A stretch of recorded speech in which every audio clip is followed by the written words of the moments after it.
Bom dia, galera, como vão vocês? Espero que todos bem, espero que todos saudáveis, alimentados e bem-humorados. E na aula de hoje a gente vai falar sobre Canadá.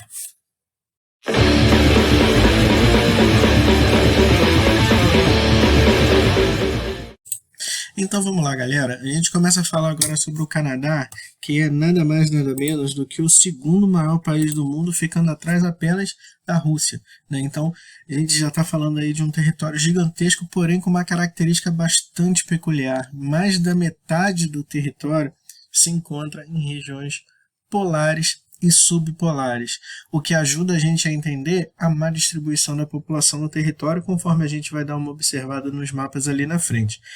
O Canadá é uma monarquia parlamentarista. Sim, é uma monarquia. O Henrique, o Canadá tem rei? Na verdade, tem rainha. Elizabeth II, rainha da Inglaterra. Tá? Apesar de não fazer parte ali do Reino Unido, né, o Canadá é uma monarquia, sim, senhores, governado por um primeiro-ministro. Tá? É um país pouco populoso, com 37 milhões de habitantes. Em caráter de comparação, o Brasil tem mais ou menos 200 milhões de habitantes e pouco povoado. Uma densidade demográfica de 3,7 habitantes por quilômetro quadrado. A do Brasil é de mais ou menos 24 habitantes por quilômetro quadrado e é pouca, e é baixa. Né? Então, vocês terem uma ideia do quão baixa é a densidade demográfica do território do Canadá. E mais ou menos 15% das terras são cultiváveis justamente por conta dessas condições climáticas que a gente já comentou aqui em cima. Então, por ser um lugar muito frio, acaba que as terras agricultáveis se tornam muito limitadas. Para vocês terem uma ideia, essa linha verde que vocês estão vendo aqui no mapa, ela é tipo o limite norte da agricultura no território do Canadá. O que isso quer dizer? Que, de maneira geral, a norte dessa ilha, ou seja, em todo esse território aqui, não se cultiva. Não é possível cultivar produtos agrícolas por conta das condições climáticas que são muito frias. Né? Então a gente tem aí nesse território uma grande quantidade de terras improdutivas. Toda essa parte aqui em amarelo mais escuro são terras improdutivas porque predomina aqui gelo. Né? As condições climáticas não permitem que se produza gêneros agrícolas. Esse amarelinho mais claro aqui são áreas ocupadas por florestas. O Canadá tem uma produção, na verdade é o maior produtor do mundo de papel e celulose, o que ajuda a gente a entender a grande quantidade de florestas e o reflorestamento constante, né? Já que conforme as árvores vão sendo extraídas para a produção de papel e celulose, vai havendo um constante replantio, um reflorestamento desse território, até para que essa atividade econômica se torne sustentável. Né? E no rosinha aparecem as terras cultiváveis, que são aí menos de 15% do território. Né? As atividades primárias do Canadá, na verdade esse mapinha complementa o mapa anterior, né, mostrando as áreas de terra improdutiva, as áreas de floresta, que são essas áreas de marrom escuro aí, e as areazinhas produtivas são basicamente essas áreas aqui no extremo sul do território. Então, apesar de ser um território muito grande, ele não é um território muito propício às práticas agrícolas. Né?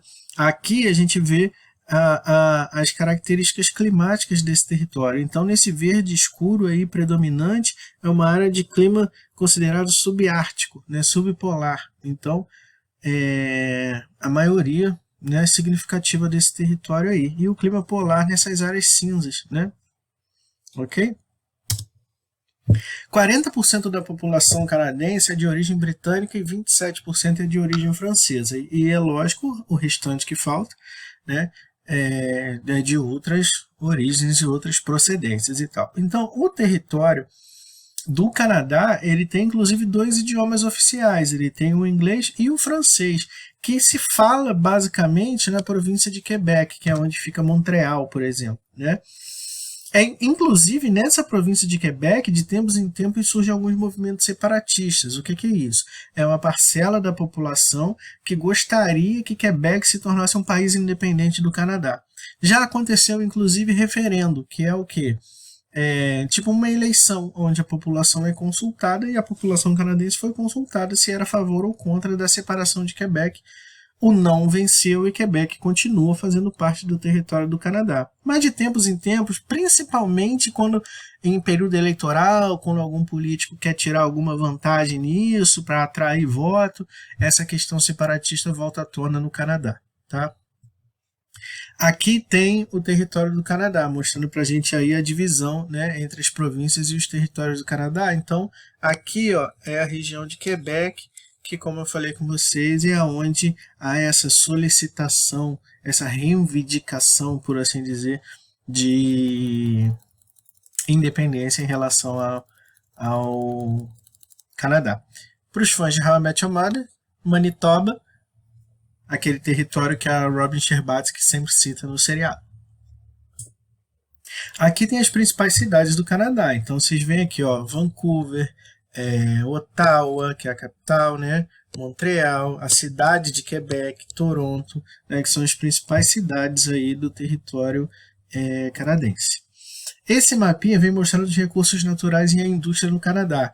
E, em amarelinho aparecem as indústrias de papel, esses quadradinhos amarelos. Então, para vocês verem que existe aí uma quantidade significativa, não quer dizer, gente, que cada quadradinho represente uma indústria, tá? São áreas de concentração de indústrias.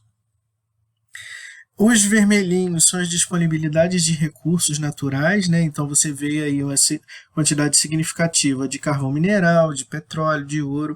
O Canadá também tem uma abundância de água muito significativa, as bacias hidrográficas do Canadá são muito ricas em água, né? As regiões industriais, e aí eu quero que vocês percebam que as regiões industriais do Canadá, elas estão sempre próximas aos Estados Unidos, e isso não é por acaso. Existe uma relação de dependência muito grande do Canadá com os Estados Unidos, onde as principais atividades econômicas estão concentradas na fronteira com os Estados Unidos, sim. Inclusive, as indústrias de alta tecnologia do Canadá existem graças a fortes investimentos dos Estados Unidos. De maneira geral, as indústrias canadenses mesmo, elas são mais tradicionais. As indústrias de alta tecnologia são, de maneira geral, resultado de investimentos estadunidenses. Essa tabela mostra a produção de energia hidrelétrica em 2010 e dá para a gente ter uma ideia da relevância do Canadá nessa produção de energia, aparecendo aqui em terceiro lugar. Em primeiro lugar vem a China, que assumiu essa posição de primeiro lugar depois que inaugurou uma mega, super, ultra usina hidrelétrica, que é a usina hidrelétrica de Três Gargantas, né, que fez com que a usina de Itaipu aqui no Brasil deixasse de ser a maior do mundo, inclusive. E aqui vem o percentual, nessa última parte aqui, vem o percentual da energia hidrelétrica no total da eletricidade do país. Então perceba, aqui no Brasil a hidrelétrica tem uma importância enorme, quase 80% da nossa energia vem de usinas hidrelétricas, enquanto no Canadá um pouco menos aí de 60% desse total. A China, apesar de ser a maior, a mais sinistra em geração de energia, isso só corresponde a 17%, já que a boa parte da energia chinesa é proveniente do carvão mineral ainda, né, da queima do carvão mineral, que é a fonte de energia mais poluente de todas, diga-se de passagem, ok? Esse mapinha vem mostrando aqui a distribuição dos idiomas, né, desses idiomas no território canadense. Então percebam, em amarelo aparecem os territórios onde se fala predominantemente inglês. Nesse marronzinho mais claro, as áreas onde se fala os dois idiomas, e no marrom mais escuro, onde se fala predominantemente o francês. Tá? Percebam que a maior parte do mapa está em branco, porque são áreas de concentração populacional menor. Né? Mas ainda assim é possível encontrar algumas áreas aqui, ó, dá para ver uns pontinhos, né? São onde tem concentrações populacionais mais significativas no território canadense. Aqui é uma tabelinha mostrando o contingente populacional. Então percebam que a cidade mais populosa aí é Toronto, com pouco mais de 5 milhões de habitantes, o que é pouco, né? Como cidade mais populosa é pouco, né? Então, já que é uma população pequena, as principais cidades também têm poucas pessoas. Montreal, que tem 3 milhões, pouco menos de 4 milhões de habitantes, né? Para grandes cidades, se a gente for comparar as grandes cidades do mundo, tipo São Paulo, por exemplo, é bem mais que isso, tá? Ups. Vamos lá, computador, me obedeça, eu sou um ser pensante. E aí, no território canadense, tem uma área natural, que é conhecida como escudo canadense, que é uma área que ocupa aí mais ou menos 49%, ou seja, quase metade do território do Canadá. Esse território ele é marcado por um terreno bastante erodido e ondulado, ou seja, tem um relevo onduladinho, né, com uma importância para a energia hidrelétrica muito significativa. Como vegetação natural, a gente tem a ocupação da floresta boreal, que é a mesma coisa que taiga, que é a mesma coisa que mata conífera, tá? Essa é a área de ocupação do que a gente chama de escudo canadense. Então, toda essa área aí tem uma característica natural relativamente parecida. Falo relativamente porque nessa área aqui, por exemplo, você não vai encontrar floresta boreal, né? Já que você tem aí uma área predominantemente congelada. Mas, de maneira geral, as características naturais desse território que aparece aí são semelhantes. Em relação à formação do território canadense, a gente tem aí o seguinte. A colonização desse território começou no século XVII com a fundação de Quebec. Ou seja, o Canadá nasceu a partir de sua parte francesa, né? Tanto que o fundador aqui foi um francês chamado Samuel Champlain. E nessa época o Canadá era dividido em duas partes, em Alto Canadá, formado por protestantes ingleses, e Baixo Canadá, formado por católicos de origem francesa, onde hoje fica a província de Quebec. Tá? Importante dizer, alto e baixo aqui se refere à altitude. Tá? Então, essa parte aqui era mais alta, essa parte aqui era mais baixa. A gente não está se referindo à latitude, ou seja, à localização em relação à linha do Equador. Tá? E aí, o que acontece? Depois da Guerra da Secessão dos Estados Unidos, que a gente já estudou tanto em geografia quanto em história, os principais líderes ali começaram a defender uma unificação dessas províncias, com medo, inclusive, de que os Estados Unidos tentasse se expandir também em direção ao norte. Né? Então, há essa unificação do Alto e Baixo Canadá e a partir daí começa o processo de expansão para o oeste. Então, assim como os Estados Unidos, o Canadá nasceu na costa do Oceano Atlântico e foi se expandindo gradualmente até atingir a costa do Pacífico, dando ao Canadá o título de segundo maior país do mundo. Né? O Canadá, boa parte do Ártico, né, dessa região mais gelada do Canadá, é coberto por um tipo de solo chamado permafrost, que é uma mistura de terra, gelo e pedra. Tá? Esse tipo de solo ele é bastante típico dessas regiões polares no norte. Então você encontra também esse tipo de solo, por exemplo, no norte da Rússia, no norte da Noruega, em alguns lugares aí você encontra esse tipo de solo que é típico desses locais, né, de altas latitudes no hemisfério norte. É o litoral mais extenso do mundo, são mais de 200 mil quilômetros de extensão de litoral. E observando esse mapa, dá para a gente ter uma ideia. Né? Tem toda essa parte aqui do Oceano Pacífico, toda essa parte do Oceano Atlântico, aí pega essa parte do Oceano Glacial Ártico. Então, temos aí no território canadense o litoral mais extenso do mundo e algumas áreas sujeitas a terremotos e vulcões potencialmente ativos. Né? Então, o Canadá não é um território livre de possíveis catástrofes naturais, por assim dizer. Né? Vamos lá, prosseguindo. E aí temos as regiões econômicas do Canadá. Esse mapinha mostra a divisão das regiões econômicas desse território. Então, em amarelo escuro, nós temos o Grande Norte, que é uma região economicamente inativa, por assim dizer, por conta das condições climáticas. Né? O Oeste canadense, na porção marrom. Em vermelho, temos a Planície Central, o Sudeste canadense, que pega essa parte de Ontário e Quebec, e as províncias marítimas que ficam no extremo leste do território, aí, banhado pelo Oceano Atlântico. Ok? Então a gente vai ver agora separadamente algumas características de cada uma dessas regiões econômicas do território canadense. Começando pelo Grande Norte, que, como eu comentei com vocês, é um território predominantemente gelado, né, com clima polar e subpolar, ficando com solo congelado entre 6 e 9 meses no ano. Isso acaba impossibilitando que atividades econômicas sejam realizadas. Então a gente tem aí como vegetação a tundra e a floresta boreal. A tundra é um tipo de vegetação que só aparece durante os verões curtinhos. Nessas regiões aqui, que vocês estão vendo na foto aqui em cima, né, Esse tipo de vegetação aparece aí por 3, no máximo 4 meses por ano.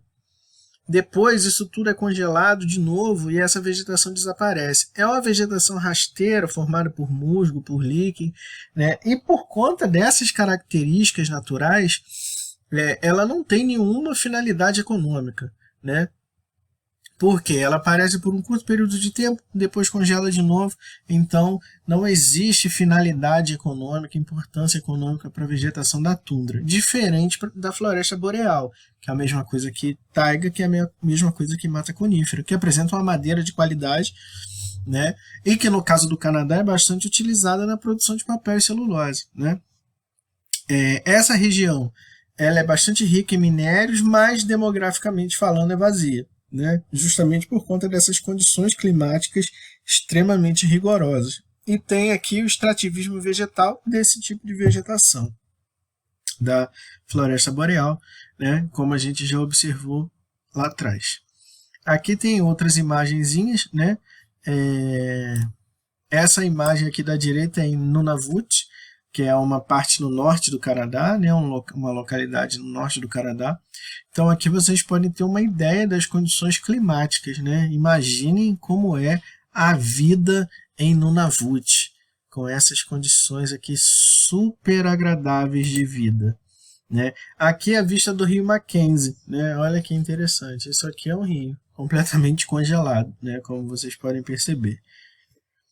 O oeste canadense é uma área de montanhas rochosas, assim como acontece no oeste da América do Sul, assim como acontece no oeste dos Estados Unidos. Lá atrás a gente já comentou sobre isso, sobre essa semelhança no perfil topográfico no continente americano.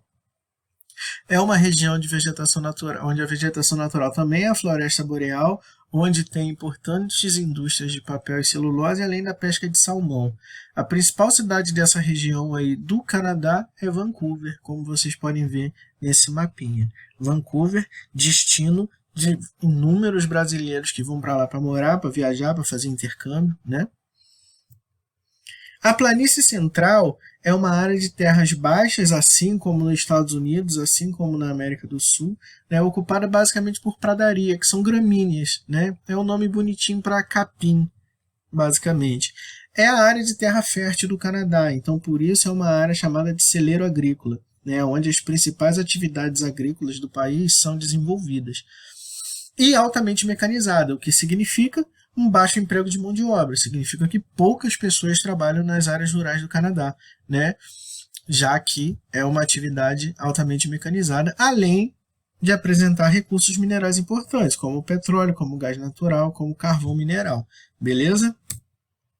O sudeste canadense é onde a gente encontra Toronto e Montreal, né, onde tem uma concentração populacional mais significativa, né, fica próximo a essa região ali dos Grandes Lagos e Vale do São Lourenço. Então é uma região ali que é importante para o Canadá, né, e ao sul é importante para os Estados Unidos também, né, já que é ali onde fica a região nordeste dos Estados Unidos. É uma área de pecuária, né, de agricultura, de, pecu, de pecuária leiteira em Boley, e uma área de policultura também, ou seja, onde vários produtos são cultivados nessa região, até mesmo para atender a demanda populacional, já que boa parte da população se concentra nessa parte do país.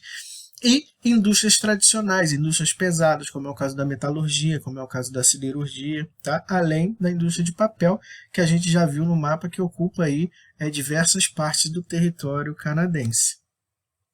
Essa imagem é um hotel que fica na cidade de Quebec, né? Dentro da província de Quebec tem uma cidade chamada Quebec, né? E isso é um hotel que levou aí dezenas de anos para ser construído. Eu não lembro agora quantos anos levou isso para ser construído. Eu sabia, mas agora eu não lembro. O mesmo hotel.